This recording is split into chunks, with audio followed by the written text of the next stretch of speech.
This is the Velotric Nomad 1 Plus in this full review. First, I'll tell you what the Plus means. Then I'll talk about all the components. We'll get into some first-person riding footage, see how the motor performs. 29 on the GPS for a second, 30 on the Velotric display, and I can still provide pedal power. And finally, some third-person riding footage where I'll give you the pros and cons of this fat tire electric bike. But first, let's take a closer look.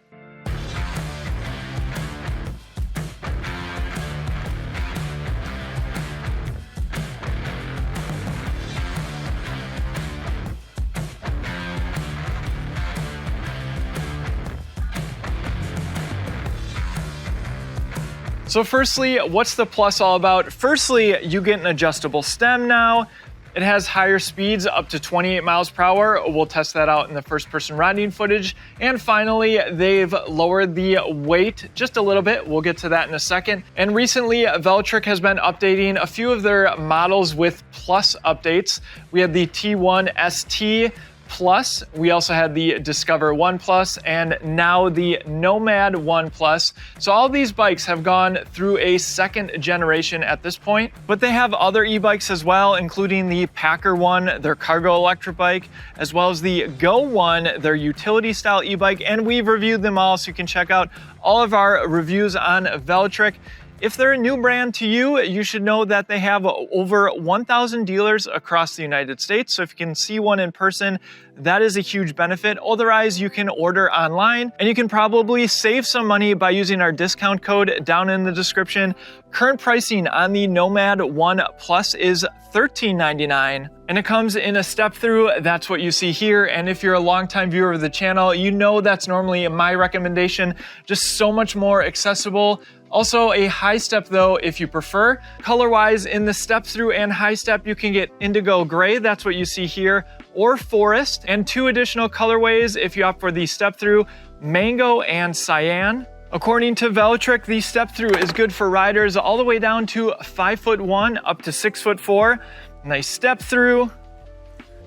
And I can still get full leg extension. Notice the swept back handlebars and the adjustable stem.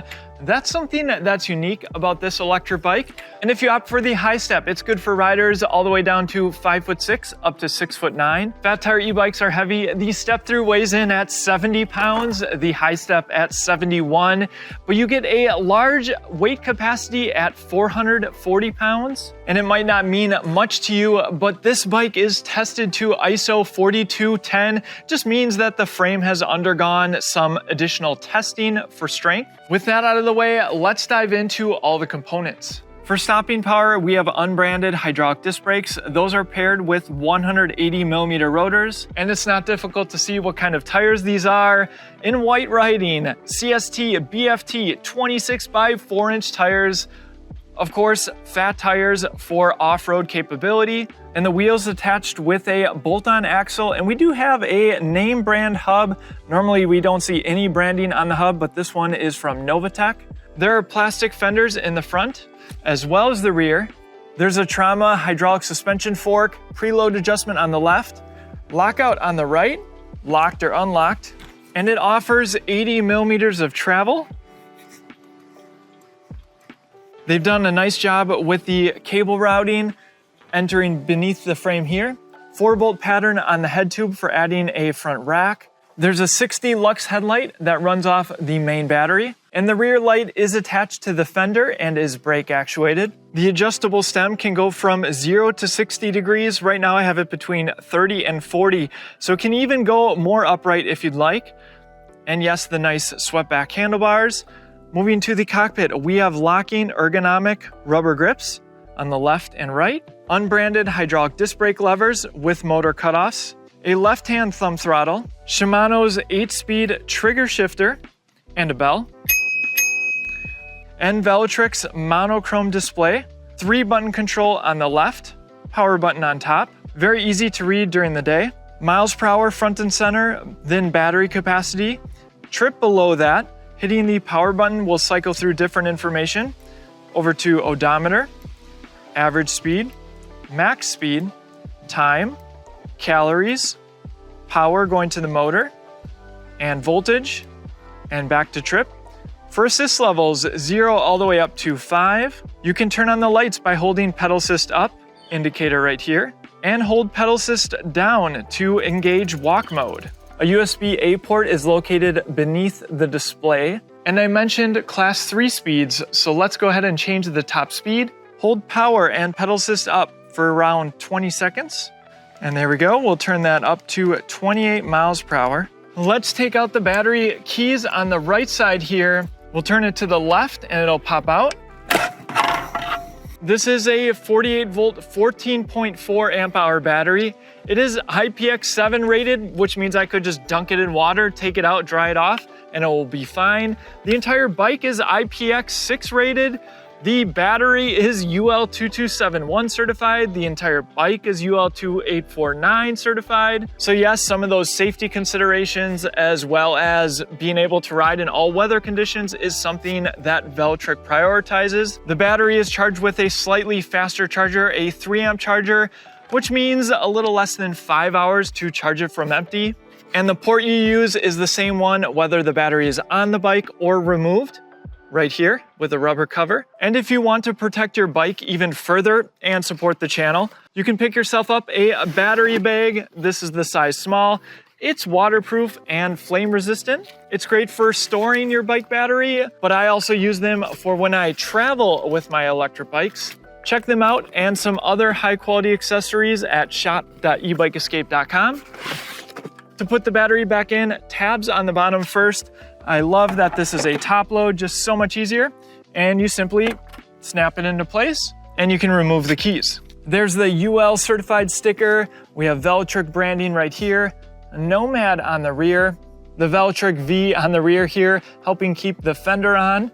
And we've seen this design before on some of their other models. And that's because this cover here is where the controller is housed. So you could get in there if you ever need to for maintenance purposes. There's 2 mounting points on the seat tube here, perhaps for mounting the best water bottle cage on the market. Small water bottle. Or big water bottle, up to a Nalgene water bottle. Do yourself a favor, stay hydrated. You can pick one up at shop.ebikeescape.com. Velotric includes a fairly plush saddle, better than most. Plastic pedals. There's mounting points for a rear rack. There's the rear hydraulic disc brake. The motor offers 750 watts of continuous power, 1200 watts of peak power, 75 newton meters of torque, and that motor is engaged with a cadence sensor. For gearing, we have 13 to 34 teeth, remember 8 speeds. They're using a Shimano Altus derailleur, and up front is a 46 tooth front chainring, single-sided. There is a clear chainstay protector, cables running out of the frame here, and some internal. Motor cable on the other side. That's everything you need to know about the components. Let's get into some first-person riding footage. All right, let's see what the Nomad 1 Plus can do. So our first test will be throttle only, and it does coincide with the pedal assist. So I went up to pedal assist level 5, and here we go, 3, 2, 1, throttle only.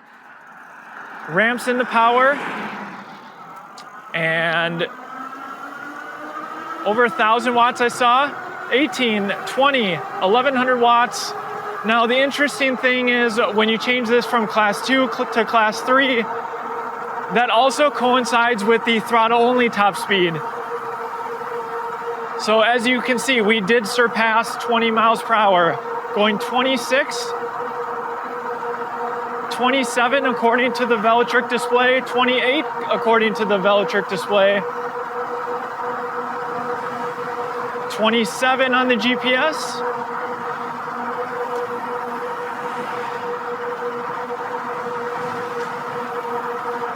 And the highest wattage I saw was 1,300 watts.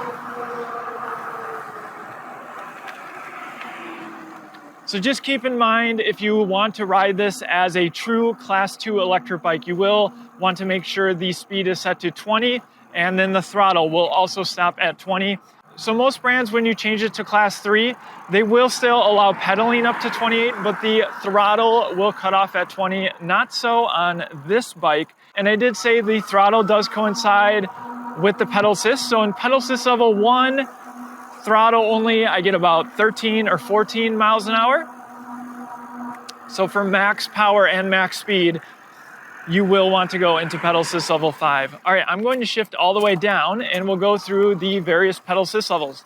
Now this is a cadence sensor, so as long as I'm spinning my legs, I will get power from the motor. And it's also speed-based when you're pedaling. So as we just saw with the throttle, in pedal assist level 1, the max speed will also be around 14 miles an hour.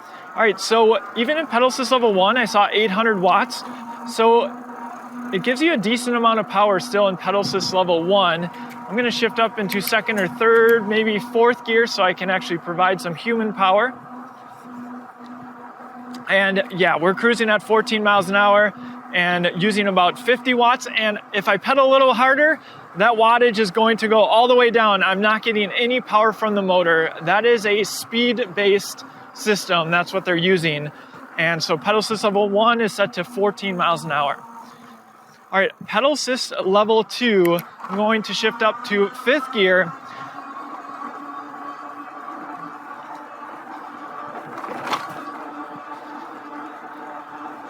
Cruising at 16, 17 miles an hour. And I could make it harder on myself if I wanted to, by shifting up, of course. And it looks like pedal assist level 2 is capped around 17 miles an hour. It's showing just 30 watts of power. So motor is kind of cutting off. All right, pedal assist level 3, we'll get even faster here. Over 1,000 watts. Going to shift up to sixth gear. And right now, just gently spinning my legs and cruising at 20 miles per hour, no problem. And it looks like around 20, 21 maybe is the cutoff for the speed. Pedal assist level 3, but let's go into 4. All right, I felt a decent boost there. Need to go in 7th gear, maybe even 8th gear. Really like the trigger shifter. Now we're easily cruising at 23, 24 according to the Velotric display. All right, pedal assist level 5. Let's see the max power of this e-bike.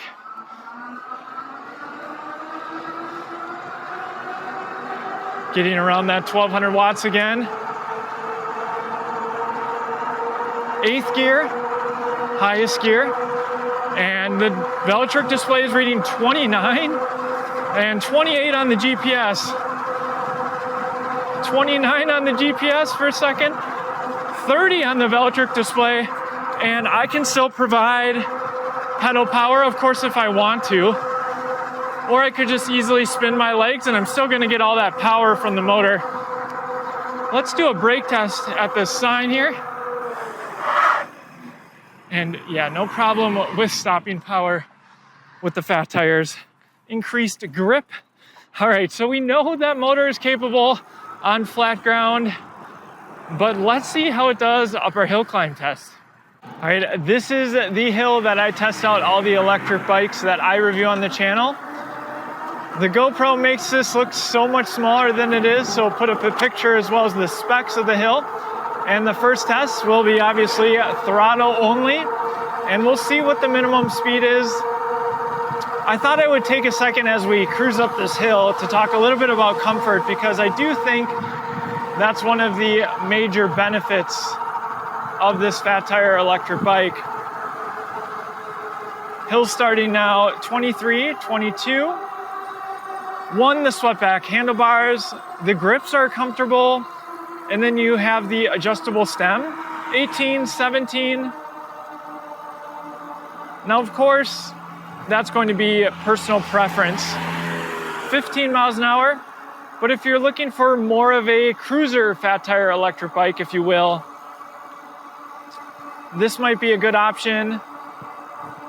It's just a little bit more comfortable than some of the other ones to ride. And also the seat, I believe, is the most comfiest seat that I've seen on a fat tire e-bike. And we are just pegged at around 1,000 watts. It jumps around a little bit, 1,100.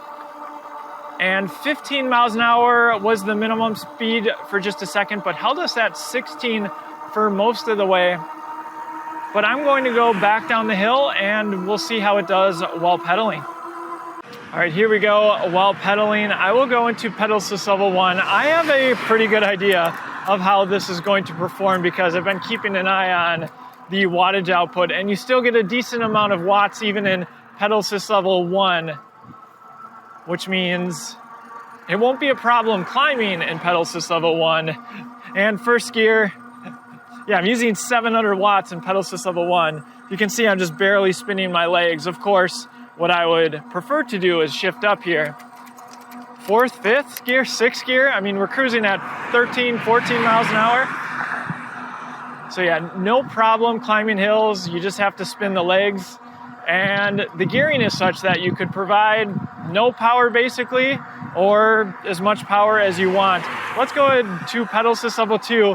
I did see the wattage jump up just a little bit, maybe 100 or 200 watts, and still climbing. I could go in 7th gear here. Let's go into pedal assist level 3, and I don't think we're going to notice a significant difference between 3 and up. Let's go into pedal assist level 4.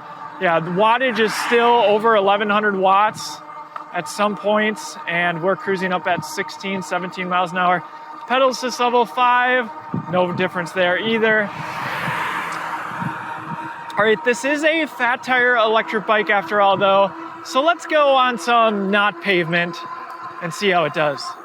So one of the reasons fat tire e-bikes became popular is because they can really do everything. Clearly, it can ride on pavement, climb hills, but also if you go on weekend adventures, they're also capable on crushed gravel like this, fire roads.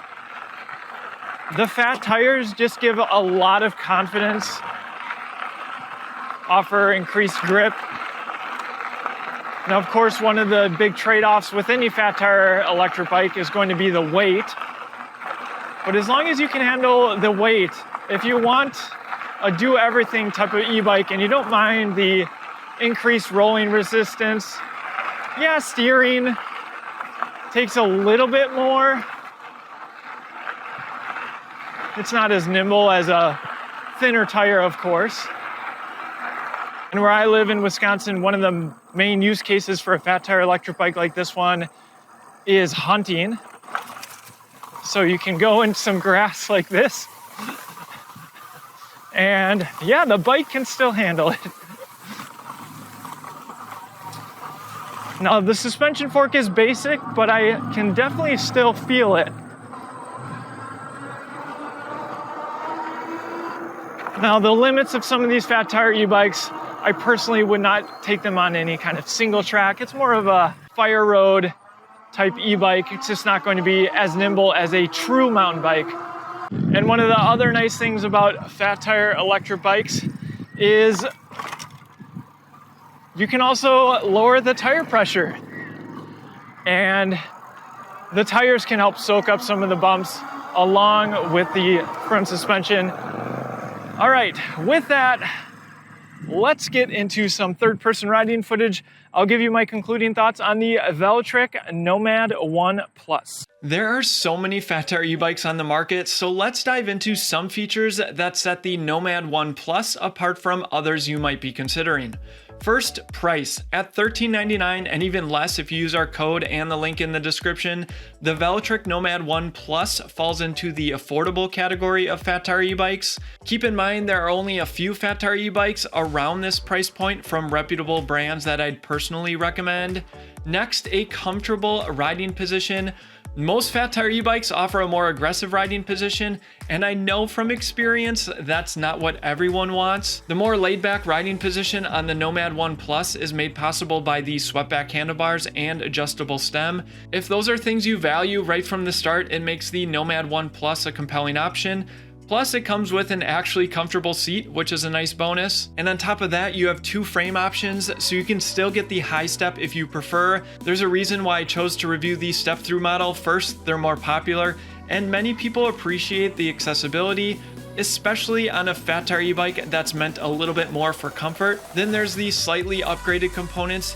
you just get a slightly nicer drivetrain than you might otherwise expect, Shimano's trigger shifter, which I personally prefer, and then the Altus derailleur, which is a slight step up from the most entry-level components that Shimano offers. These are both adequate for recreational riding. Next, the weather resistance. For those who plan to tackle all weather conditions, the IPX7 rating on the battery is something pretty much no one else offers in the affordable category. Additionally, the bike itself is IPX6 rated. Speaking of the battery, it's about average sized, but the range is still commendable at up to 55 miles, which is more than enough for most people. An often overlooked aspect is how the battery enters the frame. Being top loaded makes it really easy to insert and remove from the bike. Plus, of course, the battery is UL certified, the entire bike is UL certified. That brings me to the motor. The motor power is pretty impressive as evidenced by our hill climb test. One thing to note though is that each pedal assist level is tied to a specific speed, and the amount of power from the motor isn't significantly different in each pedal assist level. As an example, the bike quickly gets you to 14 miles per hour even in pedal assist level 1. Next, the key considerations. We've seen Velotric flex their muscles with other models when it comes to cool color LCD displays, and it would be great if they included them on their more affordable models like this one. We've also seen them move to through axles on most of their e-bikes, and it would have been a small bonus to have one here. Next, the accessories. I wanted to mention that there's no included rear rack, which might be a factor for some. However, at time of recording, they're including it for free as well as a mirror, so check below what accessories are currently included. Next, the throttle limit. I'd like to see Velotric cut the throttle at 20 miles per hour no matter what the top speed is set to in the bike settings. This would allow it to adhere to a class 2 designation while still allowing pedal assist up to 28 miles per hour. And then the plastic pedals. It would have been nice to have metal pedals that will hold up better over time, especially if you plan to take this bike off-road as it's intended to do. I have one favor to ask. If we've helped you with your e-bike buying decision, check out the affiliate links down in the description. It's free and directly supports our efforts here at eBike Escape. Thank you so much for your support. Velotric has quickly made a name for themselves, and I've been impressed with what they've been able to do in a relatively short amount of time. I'd love to hear what you think of the Nomad 1 Plus and what other fat tire e-bikes are you considering at this price point. Let me know in the comment section below. Thank you so much for watching, and I'll see you in the next one.